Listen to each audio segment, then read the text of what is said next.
Hi friends, அஸ்ஸலாமு அலைக்கும். இன்றைக்கி நம்ம பரோட்டா குருமா, எம்டி குருமா எப்படி செய்கிறதுங்கிறத பார்க்கலாம். இது ரொம்ப ரொம்ப டிஃப்ரெண்ட்டான ரெசிபி.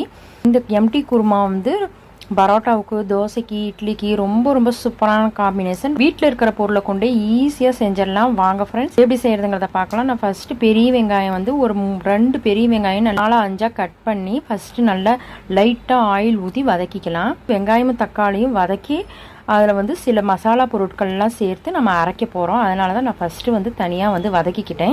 தக்காளியும் போட்டுக்கலாம். இப்போ இது இருக்கட்டும். நெக்ஸ்ட்டு நான் ஆயில் ஊற்றிக்கலாம். அதே பாத்திரத்தில்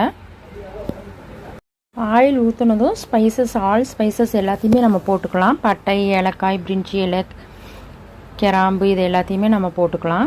இது எல்லாத்தையுமே போட்டு நம்ம தாளித்ததுக்கப்புறம் பெரிய வெங்காயம், மறுபடியும் இதுக்கு வந்து இன்னொரு பெரிய வெங்காயத்தை வந்து நல்லா சைஸாக கட் பண்ணி போட்டு நல்லா வந்து வதக்கிக்கலாம்.